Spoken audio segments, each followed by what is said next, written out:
This is a museum called the Accademia. It was built in 1563, and it was the first school in Europe to teach drawing, painting, and sculpture. Pretty impressive, but that's not the main reason I'm here.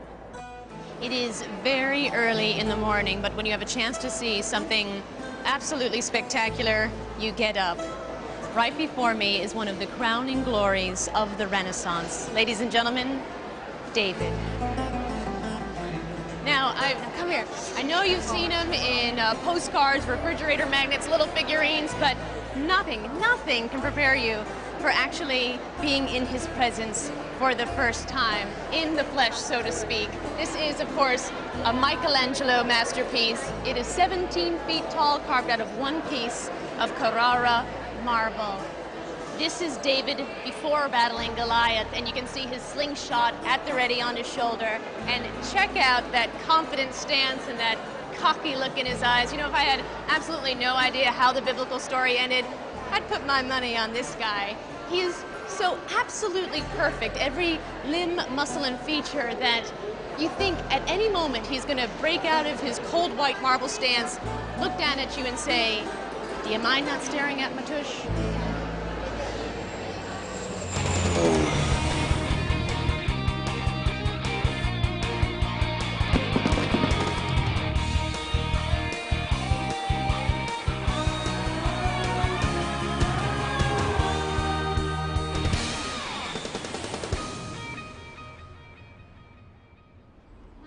When Americans think of Italy, we often picture vineyards, olive groves, and medieval towns, which pretty much describes this region, Tuscany.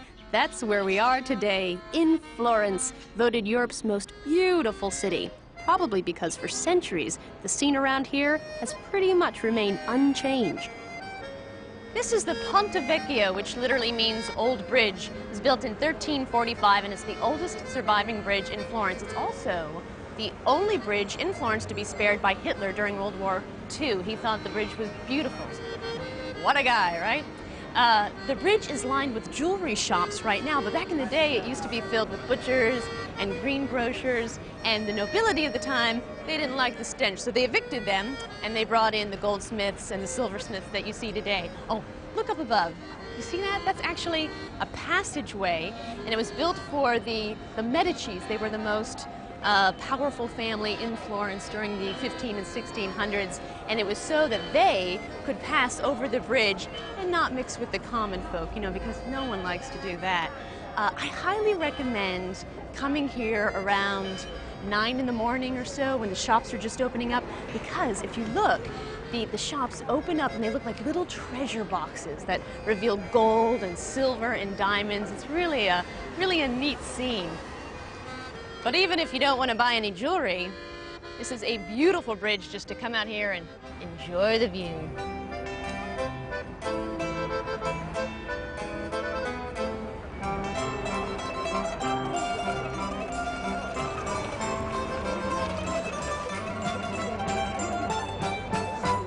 This is the Piazza del Duomo. Piazza means square, and you could easily spend the entire day, if not two, just exploring all the beautiful art and architecture that is concentrated within this small square here in Florence. Now, first off, you may notice a lot of people standing in front of some doors of a building.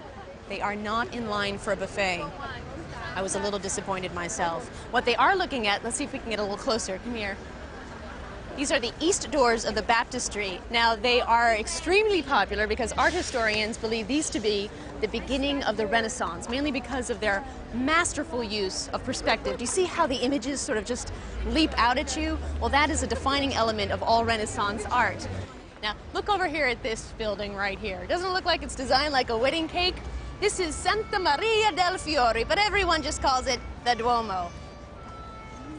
Now, this was built for the purpose of showing Florence to be the most powerful city in all of Tuscany. It was started in 1296 and it took 170 years to build, so you know, apparently they were in no rush to prove that point. If you look at it now, it's gorgeous, it's ornate, very colorful, but when it was first built, it just had a very bland facade. In the 19th century, they changed it over to this neo-Gothic one that you see before you, and if you look at the marble, see the green, the pink, the white, it's all from Tuscan quarries. So just a little factoid.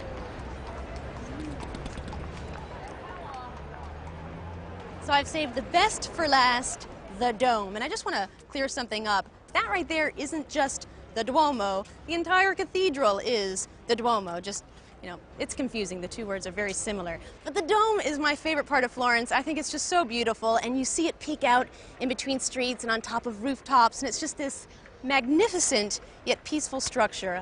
I love it. Now, just for your own knowledge, you can go to the top of both the dome and the bell tower for incredible views of Florence. The dome is 463 steps, €6. The bell tower, 414 steps, €6. So there's more work on the dome, but more for your money.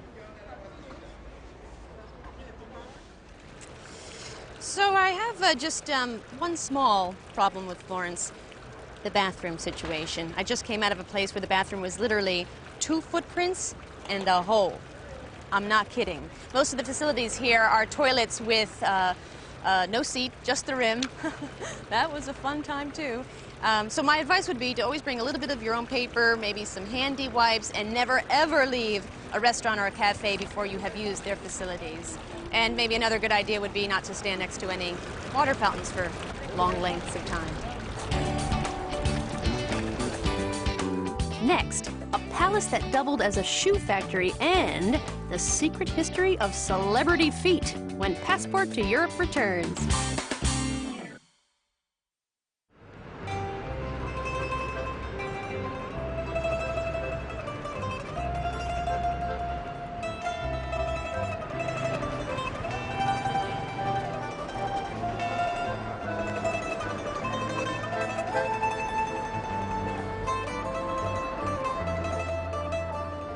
Unfortunately, Florence is one of the most expensive cities to stay in all of Italy. However, because it's such a popular tourist destination, there are plenty of hotels that will fit whatever budget you do have. I am staying at the Hotel Langarno. Langarno means along the Arno River. Langarno. It's a very sophisticated hotel. The room rates range from about $350 a night to about $1,000.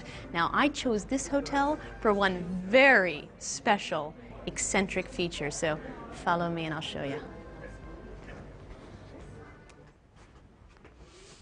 So this is my room, which is just bellissima. I love it. It's called an executive room. And, you know, right off the bat, I just want to say that hotel rooms in Italy and Europe, for that matter, are a lot smaller than the ones that we're used to in the United States. But in the words of Dorothy, we're not in Kansas anymore, okay? Now, I just want to let you know, my room is large by Florence standards. But wait till you see this. Oh, isn't this incredible? I have a balcony overlooking the Arno River, and across the way is historic Florence. It's almost too much to take in at once, you know? And of course, Florence is known for its Renaissance art, but it's also known for the shopping. Gucci, Pucci, Ferragamo all have flagship stores here. And I know we should do the cultural sightseeing, but my rule of thumb is, if anything's been around for more than 500 years, it's probably going to be there tomorrow. However, those cute pair of shoes, who knows? So what do you say we head over there and educate ourselves in a little Italian style?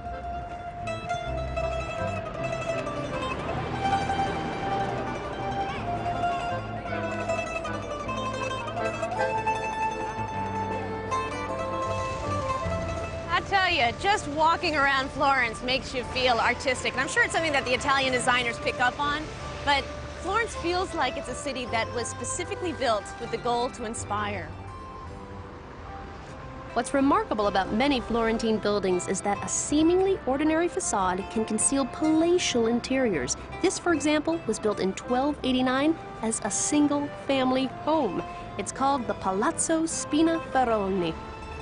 Now it is the home to Ferragamo.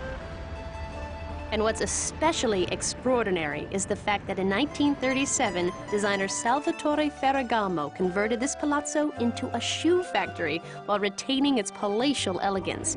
Ferragamo's grandson, James, showed me around. Well, this is the chapel. This is where the stitching of the leather was actually done in the production line.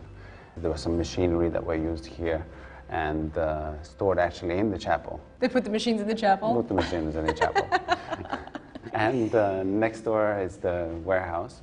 And all the materials from the heel and the different components, the leather and the sole, were actually stored in this room. So now, obviously, none of the furnishings were here, but were the frescoes still up above? The frescoes were absolutely part of the room. Did it distract the workers? I think so. I think so too. Wouldn't you daydream? Exactly. One more question. Do I get the I know the grandson of Ferragamo discount? We have to go and ask my grandmother. Okay. Let's go. All right.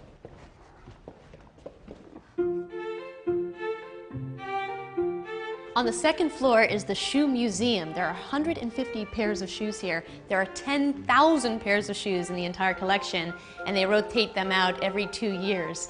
Now, a lot of designers, what put them on the map were the movie stars, and Ferragamo was very popular with them. In fact, over here, look at this. Now look at all those shoes.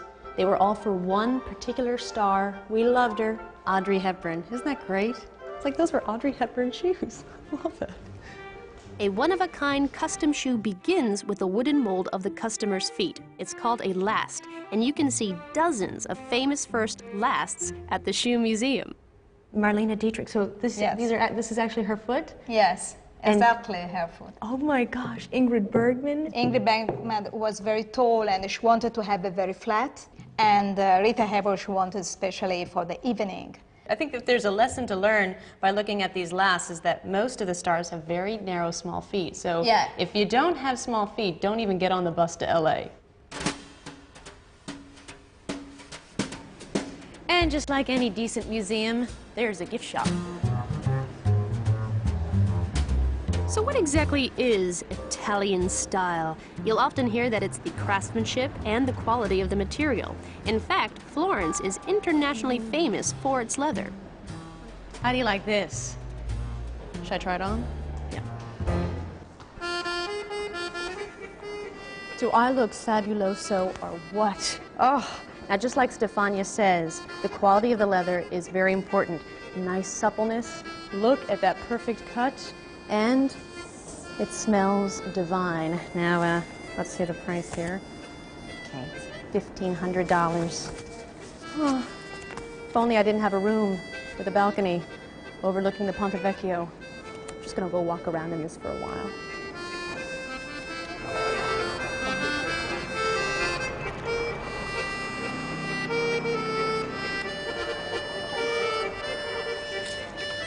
Florence is such a great walking city. Woo! And bicycle riding.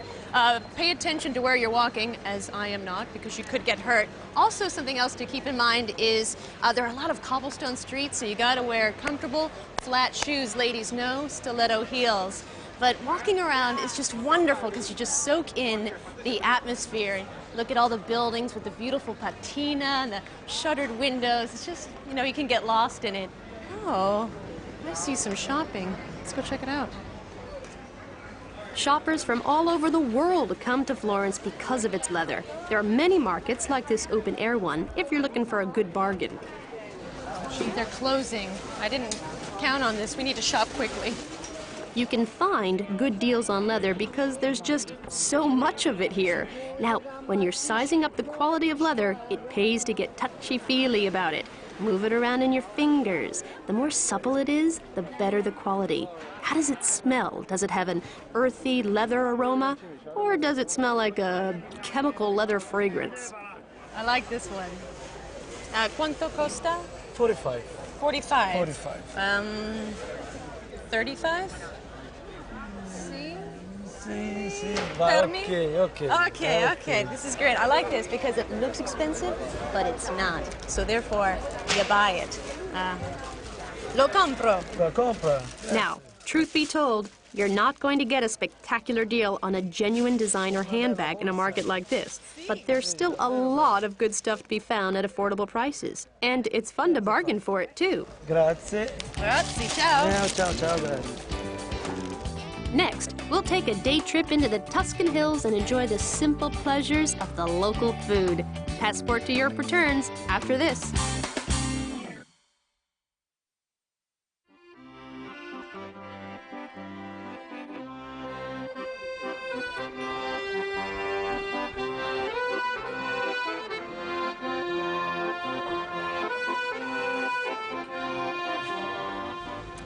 So there's an Italian phrase that I've learned that has really helped me a lot. It's posso avere un cono gelato al cioccolato? Or you could just say it like this. Ciao, buongiorno. May I have a cone? Un cono di questi? Sì, Sì. chocolate? Cioccolato. Sì, Sì. No problem. Of course, when you're in Italy, you must eat gelato. And I got it at a cafe, and these cafes are great. They're actually all over Florence, and they've got sandwiches and pizzas and little plates of spaghetti. Sort of like our equivalent of fast food, but much better.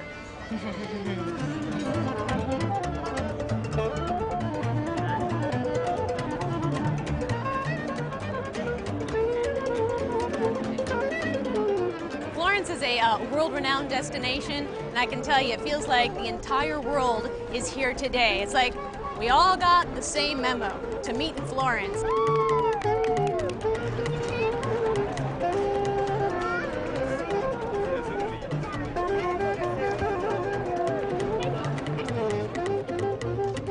I'm taking you to a place where the Florentines head to when they want to escape the city and the heat. When you want to break away from your exhaustive schedule of museums, churches, historical sites, 17-foot-tall naked men, and the long lines they attract, I recommend hopping on the number 7 bus and spending a lazy afternoon in the quiet and removed town of Fiesole. It's only 5 miles from Florence, and you'll be happy for the time as you sit down and let the artwork of nature come to you.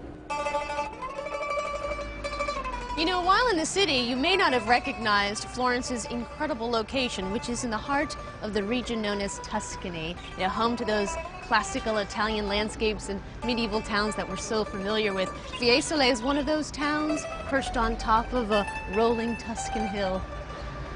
1,000 years ago, Fiesole overshadowed its rival Florence because of its advantageous location in the hills. But in 1125, it was conquered and destroyed by the Florentines, and you can see many of the ruins that still stand here. One of the highlights of Fiesole is the Roman amphitheater, dating back from the 1st century BC. Every summer, this amphitheater, which is now called Estate Fiesolana, stages concerts, ballets, and operas. What an incredible place to see an opera. This is what's left of a granite quarry in the Fiesole Hills. It's said that virtually every noble home in Florence was constructed with this very rock. Now, Italian quarrymen had big appetites and had many a midday meal at this trattoria, La Cave di Maiano. Over 100 years later, it's still where the locals go to enjoy the simple pleasures of Tuscan food. Joining me for lunch today is Enzo Tagliar. And if he's not the most charming man in Italy, well, I demand a recount. And this is, what was it again? Pappa al pomodoro. Pappa pomodoro. And it is bread mixed with It's tomatoes. bread with basil, and it's cooked. Now, is this local olive oil? Yes, from the local hills. And Fiesole happens to be one of the hottest spots for excellence in olive oil. It is wonderful, nice peppery taste. This is typically Tuscan food. And it's simple, the simplest Very ingredients. plain, homemade food, very plain, and goes back many, many centuries ago. But fresh ingredients. Oh, yes. Very What nice. are you having? I'm having steak, and the Florentine steak is made out of kind of meat which is not beef, is not veal. It's a in-between kind of an animal. It's a grown-up veal. Has got a very good taste and is very, very tender. And it's only Only in Tuscany. only in Tuscany can Only you in get this Tuscany. meat. Yeah, it's grown. This cattle is grown here. And this is a Cheers. lovely wine you have picked for us. Right. This is Chianti. Local, of Local, course. of course. I mean, we would not be drinking Well, a we wouldn't think of it. California Sauvignon Blanc, would we? Not quite. Oh. Not quite. Not in a restaurant of this nature. When you go to a Florentine restaurant, you expect only to have the local wine, which is renowned all over the world. You smell the jasmine? Yes, That's wonderful. jasmine is blooming now, and this is a very special place. It is very special. Yeah, because this is on the outskirts of Florence. You know, Fiesole is uphill, and people come here for the good food, good time, and cool air and good air, fresh air during the summer and the spring of the year, and it's very pleasant, very particular kind of an atmosphere. Thank you very much for taking me. My pleasure. It was wonderful. My pleasure. Are you paying for this? Am I paying for this? Yeah.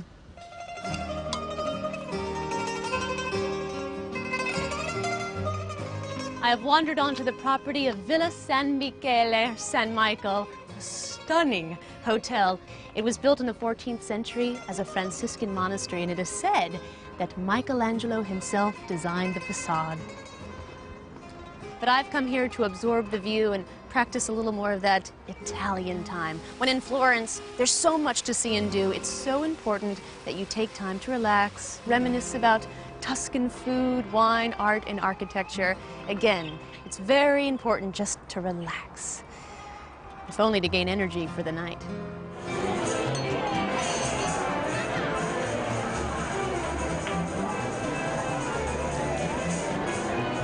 But don't get too intellectual about it. The city doesn't want you to take yourself that seriously.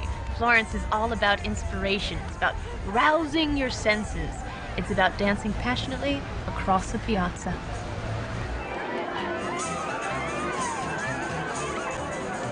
Ciao for now.